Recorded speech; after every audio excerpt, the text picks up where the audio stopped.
regards to the 89.9 billion, I received a directive, which emanated from a cabinet meeting led by President Marcos, asking me to remit the 89.9 billion. So like a good soldier, I am following them. Again, with regards to the 89.9 billion, because it's not only you, Honorable Senator, it's not only Honorable Raffy Tulfo. Everyone is texting me, calling me, saying, ba't hindi mo inisip yung health concerns ng mga tao, pera ng health yan, bakit mo ginagawa yan? Again, I want to reiterate to this honorable committee and to everyone here in this room, I received a directive, which emanated from a cabinet meeting led by President Marcos, asking me to remit the 89.9 billion. So like a good soldier, I am following them. Now, I'm not a lawyer po. So of course, before I did it, I made sure I got clearance from COA, from GCG, and from OGCC. And today, I'm very happy to see my good friend here with us because yesterday, I don't know if you're aware, Solgen came out with a lot of opinions, very good opinions and statements, regarding this transfer, that it is legal, it is above board, blah blah blah blah, and all that, So, So you mean legally possible po ito? Yes po. So legally possible yung Again po, I'm not a lawyer, but that's my understanding based on the opinions of COA, GCG, OGCC, and as of yesterday, Solgen. So legally, lusot kayo, but for me, morally, unacceptable po itong pag-transfer. Marami pang naghihingalo ng mga kababayan natin. Walang pambayad sa hospital. But Senator, Morally, unacceptable po itong pag-transfer. Marami pang naghihingalo ng mga kababayan natin. Walang pambayad sa hospital. but Senator, I am just an ordinary member of this government. I was asked, Marami pang naghihingalo.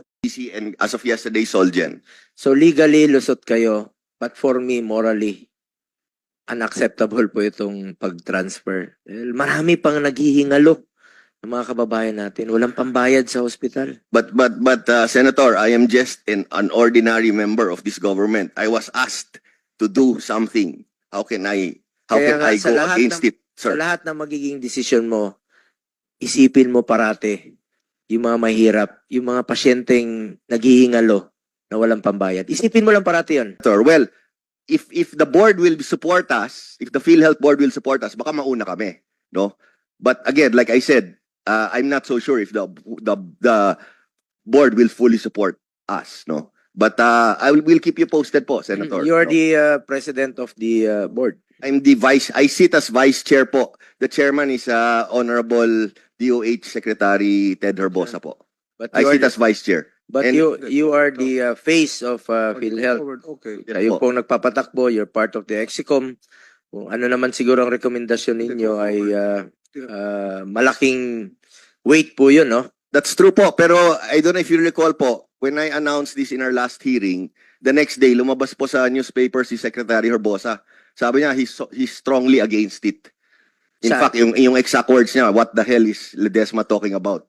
He's never heard of anything like that, and he thinks it's outrageous. So ibig sabihin yung... I don't think I will be able to get his support on this po. So ibig mo Kailan po mag-uumpisa na libre na po, covered na ng PhilHealth, ang ultrasound, MRI, CT scan, pulmonary workup, SGPT, eye test, ear exam, even yung pong cleaning ng ngipin. So gusto ko po covered yun at walang copay, especially pag sa mga mahirap nating kababayan. At sabi niyo po, it will be done. Ano pong status? So, Honorable Senator Tulfo. We are still studying this, but we commit to comply with this directive within the year. so when you say pag-aaralan pa lang, sigurado na ba o hindi sigurado? Ang gusto ko pong sagot, sigurado, pag-aaralan namin kung paano magiging sistema para mangyari po yun. And that will be music to my ears. Honorable Senator Tulfo, we are studying it in our coverage for senior citizen, indigent, PWD, with a provision on no co-payment. So, ibig sabihin, mangyari pa rin talaga yun. No co-pay specialist sa mga minimum wage earners. They're not considered indigent, pero mababa yung kanilang sweldo, tama-tama lang, wala na silang dapat babayaran na co-pay or out-of-pocket expense. Yes, Mr. Chairperson, Honorable Senator Tulfo, This will fully apply if the minimum wage earners will be admitted or confined in government facilities and government-owned institutions. So yes to that, sir. No, kasi there are times na puno na po yung ospital sa government, pila-pila na, kailangan na ma-check up yung isang pasyente at ang available time na pwede sila ma-accommodate ay sa private, so dapat pati sa private din. I don't want our minimum wage earners to be treated as second-class citizen. Kailangan makatikim din sila ng serbisyo ng private hospitals. Kasi sa ngayon, nakakatikim ng serbisyo ng private hospitals ay yung mga can afford. Pag minimum wage earners ka, hindi ka pwede pumunta ng private hospital dahil magbabayad ka, malaking copay dyan, etc. So, I don't want our minimum wage earners to be treated as second-class citizens.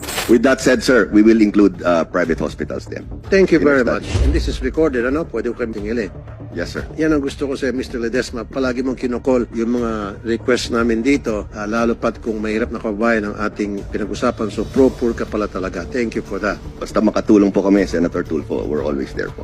Prophylaxis, yung teeth cleaning, dapat covered yan at libre, especially sa mga minimum wage earner, again, sa mga senior citizen. Dahil ang dami ko nakikita, in fact, I talked to some people sa DOH na isa sa mga problema ng ating bansa ngayon, yung sira-sirang ngipin at napakaraming mga bungal, mga kababayan natin, because they cannot afford. Pag pupunta sa dentist, bulok na, saka palang sila magpapa-check up at yung pala, hindi na maremedyoan, bubunutan sila, and then pag nabunutan sila, bungal sila, wala silang pambayad ng postiso.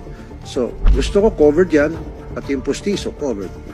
Libre. Yes to that, Mr. Chairperson, Honorable Senator Tulfo. Okay. Kasi mas maganda yung bago pa man mangyari yung sakit, na-address na sa pamagitan ng early check-up. Makatipid pa tayo. At hindi kailangan public dental clinic. Pati sa private, allowed sila. We will include it in our consulta package po. Thank you, sir. I really appreciate that. How about doon po sa tinatawag na gamot program para sa mga seniors? Gusto ko po, libre na rin po yung mga maintenance para sa mga senior citizen. Allow rin mga maintenance para sa puso, diabetes. Halimbawa, pupunta sa private hospital, itong kababayan natin, at mahirap siya. And then, niresetahan siya ng doktor sa pagkukonsulta. So, yung gamot na yon dapat libre That's correct, Mr. Chairperson. It's covered under the Consulta program. at 100% coverage. Yes, Mr. Chairperson. Paano po malalaman ng mga pasyente na meron palang konsulta program dito, or pag private, ito pala accredited at dito natin magpakonsulta and then maresetahan ako ng gamot, libre, complements of PhilHealth, anong klaseng information dissemination meron kayong ginagawa? Through our employees in the region, we're also announcing this information through radio as well as in TV programs, Honorable Senator. May buntag sa aton tanan, magandang umaga po sa ating lahat, no. Health is a fundamental right, not a commodity. As chairperson of the Committee on Health, I believe that every Filipino should be able to access healthcare they need to survive and thrive. Our goal is simple: ensure that public funds for health services are utilized to benefit Filipinos in need.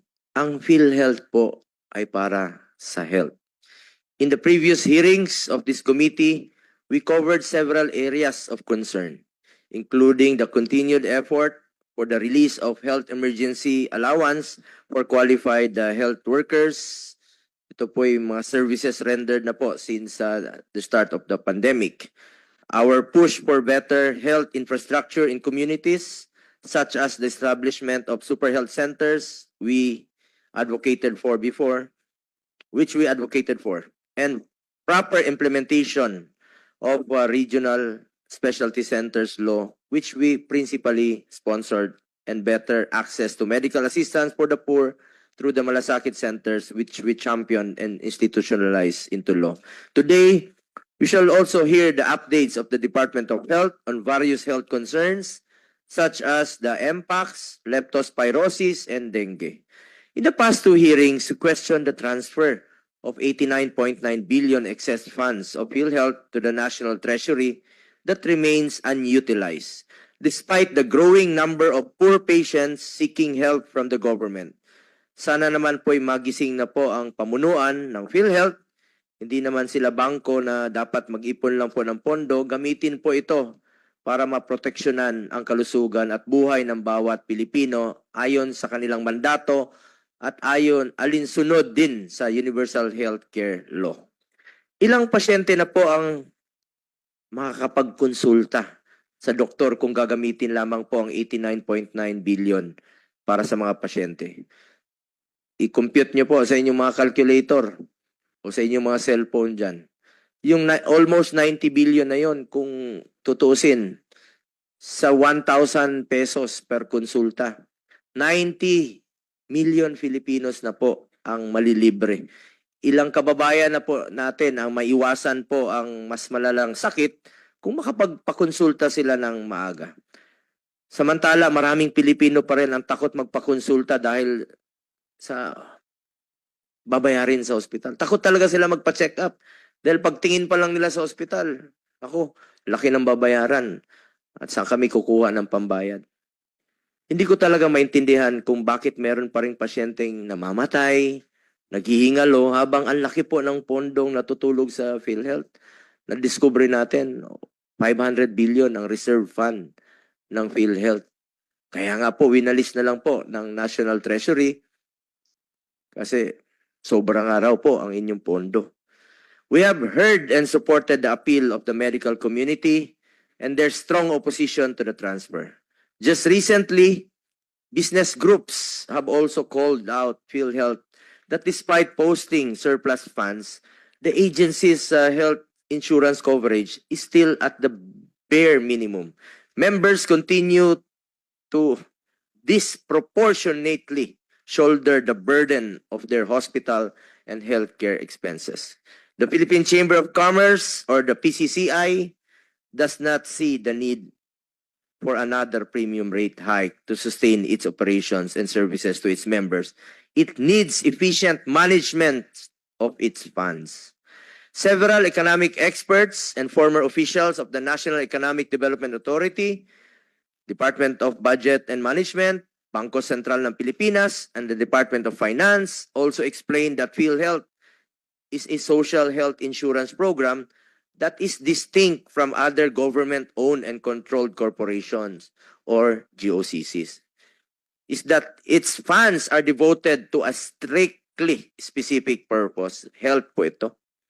PhilHealth's funds are ring-fenced to meet the objectives of the universal healthcare, expanding the scope and coverage of health benefits for its members and reducing out-of-pocket healthcare expenses to the maximum.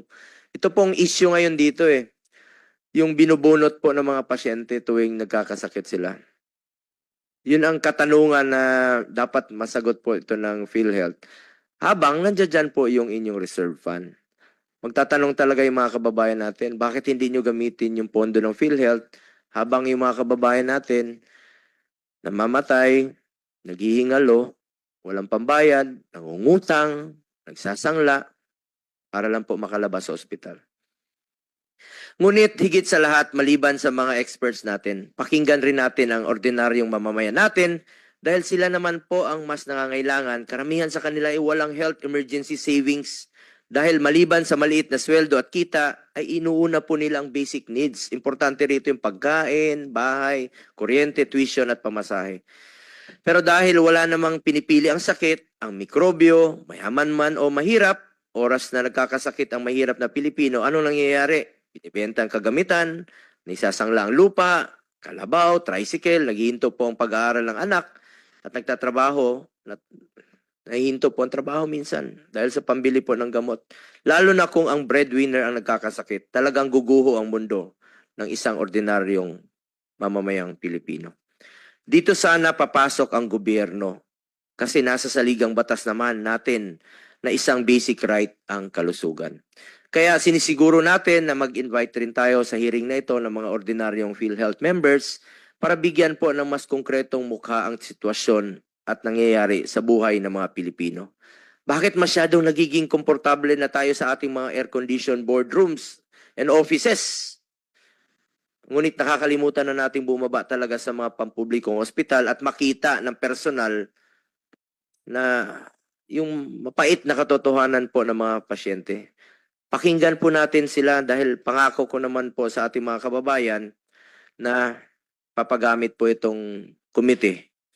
Meron po kayong avenue na makapagsalita po kayo. This Senate hearing will give more voice to the voiceless among our people. It is often said that health is wealth. My understanding is that if we increase our government investments in health, we also increase our potential investment returns in the form of a healthier workforce, less expensive medical procedures, and better performing economy. Transferring this 89.9 from PhilHealth to non-health projects is a step in the wrong direction. We now reiterate our appeal to PhilHealth to use the available funds for health to help Filipinos with their health care needs. Ang pondong para sa health ay dapat po gamitin para sa health. Ulitin ko, hindi ako titigil. Health, health, health. Para po sa health yan. PhilHealth must deliver on its promises to the people whose health they are mandated to protect.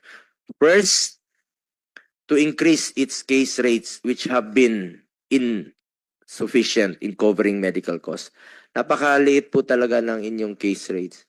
Halimbawa na lang po, si Ma'am Miss Maydan Algalado, Mrs. po ni Sir Walter, nakikiramay po ako. Nag-contribute po siya ng 200,000 sa kanyang sweldo. Kinaltas po ito sa kanyang sweldo. Nung namatay po ang kanyang asawa, isa pa namang provincial health officer na nagserbisyo po sa panahon ng pandemya. Inukol po niya kanyang buhay para magserbisyo po sa ating mga kababayan sa Cam Norte bilang provincial health officer. Nung nagkasakit naman po siya, hindi niya po na-avail yung 200,000. Less than 50,000 lang yata ang na-avail niya. Nalugi pa siya, namatay pa, at hindi pa niya napakinabangan yung pinaghirapan niya. Bakit po hindi niyo ayusin yung inyong case rates para mabawasan naman yung mga out-of-pocket expenditures ng ating mga pasyente? Second, expand benefits to attain universal healthcare as promised by the Universal Healthcare Law. Nasa batas po yun. Third, remove the single period confinement policy, which we deem illogical and unacceptable given that we cannot predict how often we get sick or when we will need to avail of PhilHealth benefits. Halimbawa, pag tayo po'y nagkasakit ng pneumonia, na-admit tayo, bawal na pong makover ito within 3 months. Mapigilan ba natin magkasakit? Pasintabi po sa kumakain. Ako, mahilig akong kumain ng mga street foods. Pag nagka-diarrhea po tayo, bawal na pong i-cover muli ng PhilHealth dahil sa inyong single confinement policy. Buntis, nagka-bleeding, maselan yung pagbubuntis. Bawal pong i-cover muli dahil sa single confinement policy. At marami pang iba, I'm sure. Tingnan niyo po ito at nangako po kayo na tatanggalin niyo po itong single period confinement policy. Tuparin niyo po ang inyong pangako. You are under oath at papa-oath ko kayo muli. Hindi po pwede rito yung promise, cross my heart. Tuparin niyo po inyong mga pangako sa mga mahirap. Nakasalalay po dito, Mr. Ledesma, ang buhay ng bawat Pilipino, yung mga mahirap nating kababayan. Sana maintindihan niyo po, mahirap pong maging mahirap. Fourth, recommend a reduction of premium rate contribution. That is why we in the Senate also push for the passage of Senate Bill number 2620, which I am one of its authors and co-sponsors, to amend the Universal Healthcare Act in order to lower premium contributions of direct members to 3.25% in 2025. Habang dyan yung pondo ninyong napakalaki, dapat po ibabaan muna yung premium contribution dahil bawas po ito sa sweldo. Bawat piso, napakahalaga po ito sa mga ordinaryong mamamayang Pilipino. Pinagpapawisan po ito. Lalo na sa panahon ngayon, ang hirap po. Mahalaga po bawat piso sa kinikita ng bawat Pilipino. Fifth, review its fund utilization as they are asking for 74 billion as subsidy for next year's national budget despite still having accumulated excess funds. Ibig sabihin, maghihingi na naman kayo ng subsidy sa gobyerno for 2025 habang Andiyan pa po inyong reserve fund. Dapat po i-explain nyo na mabuti. Bubusisiin namin dito sa Senado ang inyong budget. Lastly, maaari, nasa korte naman to ngayon, ano? Stop the transfer of the 89.9 billion to the National Treasury. PhilHealth should provide free medicines. Makapag-aralan yung mabuti yung free medicines, yung libreng gamot, and other services to poor and indigent patients, and make sure that every Filipino who is already considered a member of PhilHealth gets to benefit from all the health programs they are entitled to. Sa mga nakaraang pagdinig, marami po kayong pinangako, President Ledesma. Inasahan natin mayroon kayong konkretong plano at hindi iwas pusoy lamang po ang ating marinig mula sa inyo sa araw na ito. Gusto ko lang pong Your pakinggan Honor, yung pangako nyo. We hear you loud and clear. We agree with you. And rest assured, again, I'd like to reiterate and rest assured this honorable committee, we are aggressively enhancing all of our case packages. No, we are constantly looking at ways to increase and enhance our benefit packages. So we hear you loud and clear, Senator Go. No, tinitignan po namin lahat, and we will continuously be aggressive in increasing the case packages. Promise po yan from PhilHealth. Thank you very much. Could we bring down the premium contribution rates? I agree with you po, 100%. In fact, we will recommend, we at PhilHealth, upper management, will recommend to President Marcos that we bring down the premium rates, no? May lumapit po sa akin si Cebu. Ako pa mismo naghanap pa ako ng murang dentista doon kasi yun ang ni-request sa akin eh, na magpalagay ng pustiso. Pasubo ako, sarili kong sweldo, binayad ko doon sa pustiso. Again, Honorable Senator Go, Honorable Senator Tulfo, we hear you. We will study it. We will include it po. Thank Promise po yan. Give us a little time. Thank you. We will study and include it po. Isa pa, Actually po, yes. Well, especially after this very nice hearing po that just happened, we will do it immediately po. As early as this afternoon, I will convene our team and we will recommend for a reduction in the premium rates, contribution rates to President Marcos po. Opo, dahil Immediately po, to answer your question. bawat piso po ay napakahalaga sa ating mga kababayan po. Yes po. Mabigat po yung contribution na yan. Tapos makikita nila may natitira pang balanse. 89.9 billion. Meron pa bang isusoli kayong pondo this year? Wala na po. So wala na. Wala na po. Promise yan. Promise po. Oh. Cross my heart po. Umuuga na yung ngipin. Nakita ko, ginanon niya, tinali yung ngipin, tapos hinila. Totoo yan. Baka pwede niyo namang malibre, kawawa naman yan. Magkamali yun, magka-complication pa yun. Pag nagpa-complication yung pasyente, tapos pagbalik na naman doon sa pagpapacheck up, hindi na naman sasagutin ng PhilHealth kasi bawal. Promise po. We are currently looking into it po. And then actually, pati si Yusek Chong po, we're working very closely. She has a lot of good suggestions which we also consider. Dami mong promise, nanonood sila. O yun, mag-promise ka sa taong bayan, ha? We will comply po, mga taong bayan. Promise po yan. Promise ni President Mandy Ledesma yan. Promise po yan.